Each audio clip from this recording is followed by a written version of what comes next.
எல்லோருக்கும் வணக்கம். இன்னைக்கு நம்ம வீடியோல பாத்தீங்கன்னா நல்ல ஒரு சூப்பரான மொறுமொறுன்னு ஒரு வடை தான் செய்ய போறோம். நம்ம வந்து வெறும் கடலைப்பருப்பு, பட்டாணி பருப்பு, உளுந்து பருப்பு மட்டும் போட்டு தனித்தனியா செய்வோம். இன்னைக்கு வந்து நான் 3 பருப்பு போட்டு ஒரு சூப்பரான வடை தான் செய்ய போறேன். அதுக்கு என்னென்ன பருப்பு வேணும், எப்படி செய்யலாம்ன்றது பார்க்கலாம் வாங்க. இது வந்து இந்த கிளாஸ் வந்து 100 கிராம். இது 1 டம்ளர்.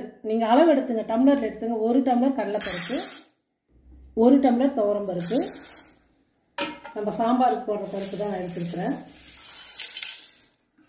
உளுத்தம் பருப்பு 1 டம்ளர். இந்த 3 பருப்பு சேர்ந்து தான் நம்ம வந்து மொறுன்னு ஒரு சூப்பரான வடை செய்ய போகிறோம்.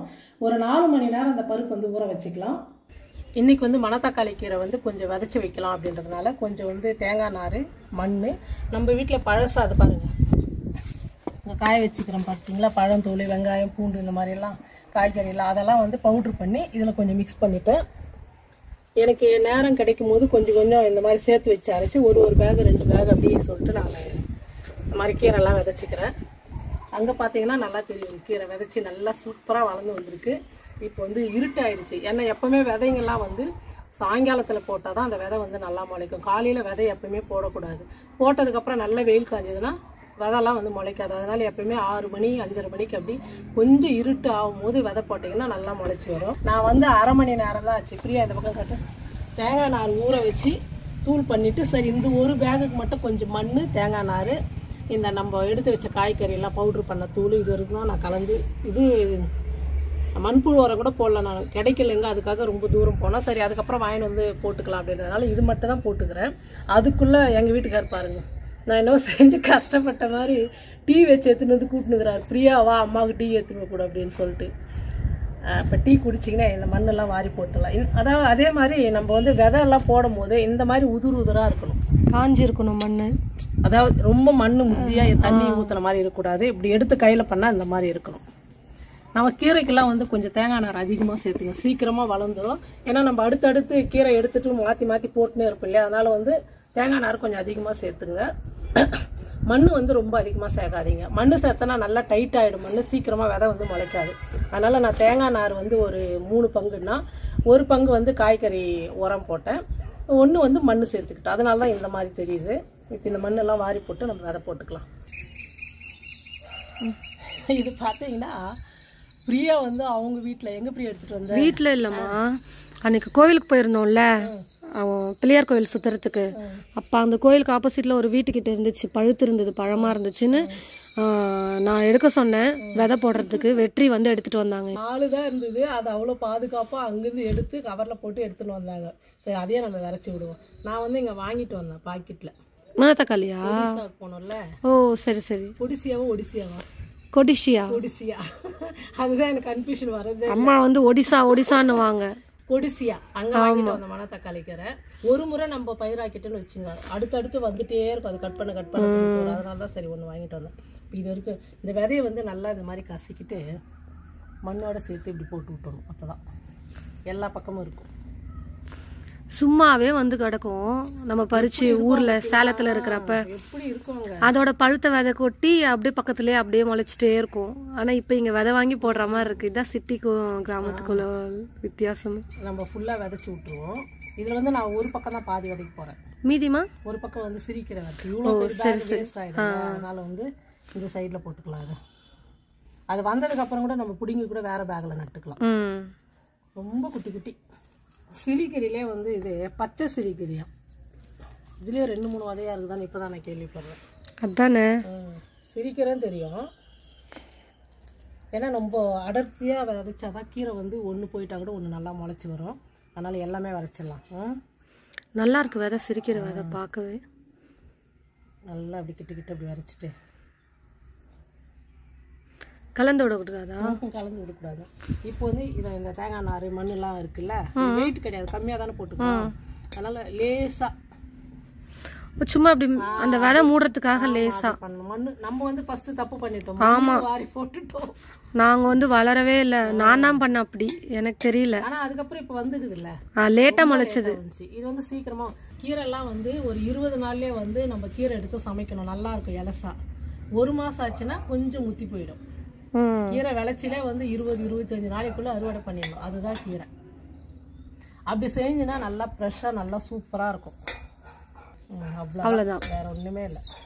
இப்போ அது மேலே வந்து நம்ம லேசாக தண்ணி தெளிச்சுட்டு வச்சுடுவோம். ஒரு 4 மணி நேரம் வந்து உளுத்தம்பருப்பு, துவரம்பருப்பு, கடலைப்பருப்பு நான் ஊற வச்சு தண்ணி இல்லாமல் வடிகட்டி இந்த மாதிரி எடுத்துக்கிட்டேன்.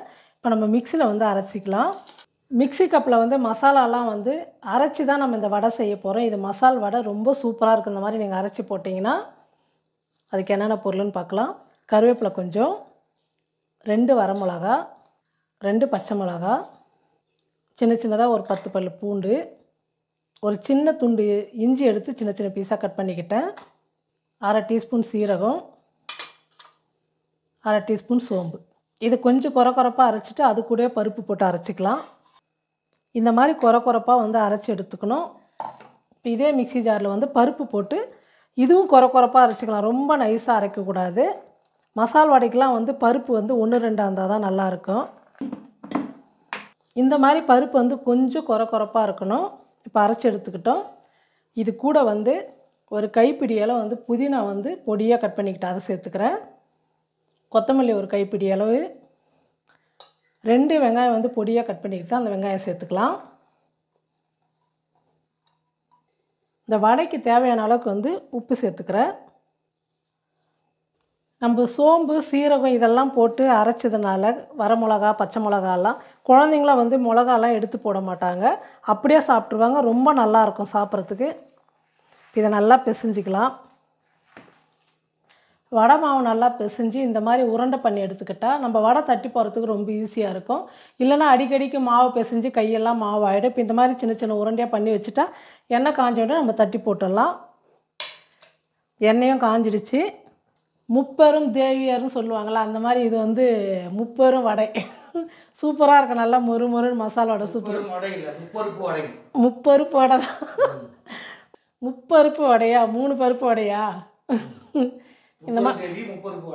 இந்த மாதிரி உருண்டை நல்லா உருண்டை பண்ணிவிட்டு இப்படி உள்ளங்கையில் வச்சு ஒரே ஒரு அழுத்து தான்.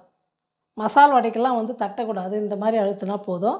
சைடில் மட்டும் இப்படி லேசாக இது பண்ணிவிட்டு இப்படி தட்டி போட்டுக்கலாம். எண்ணெயும் காஞ்சிடுச்சு.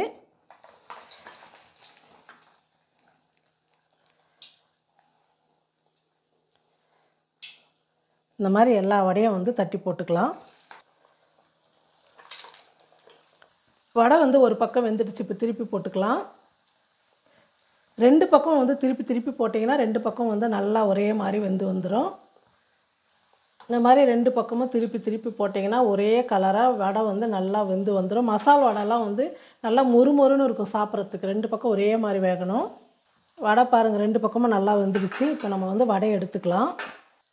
இதே மாதிரி எல்லா மாவும் வந்து நம்ம சுட்டு எடுத்துக்கலாம். நான் வந்து கொஞ்சம் குண்டு குண்டாக போட்டுக்கிறேன். உங்களுக்கு ரொம்ப மெலிசாக வேணும் அப்படின்னாலும் நீங்கள் அந்த மாதிரி தட்டி போட்டுக்கலாம். ஏன்னா நம்ம பருப்பு வந்து கொரப்பாக அரைச்சிருக்கிறதுனால ரொம்ப மெலிசாக தட்டி போட்டாலும் நல்லா மொறுன்னு சூப்பராக இருக்கும். உங்களுக்கு எந்த மாதிரி வேணுமோ நீங்கள் அந்த மாதிரி வடை சுட்டு போட்டுக்கலாம். வடை தட்டி போட்டுக்கலாம், சுட்டு போட்டுக்கலான்னு நினைக்கிறேன். வீடியோ எடுக்கிறவர் இதெல்லாம் சொல்லணும்ல.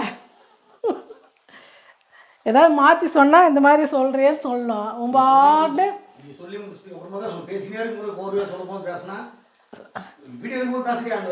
ஆனாலும் சரி மாற்றி சொல்லுன்னு சொல்லுவேன். எல்லா மாவும் வடை வந்து சுட்டு எடுத்துக்கிட்டோம். இங்கே பாருங்கள், 3 பருப்பு போட்டு மசால் வடை வந்து சூப்பராக செஞ்சு எடுத்துக்கிட்டோம். நல்லா மொறு நல்லா சூப்பராக இருக்கும். சூடாக இருக்குது, மேலே இருக்குது.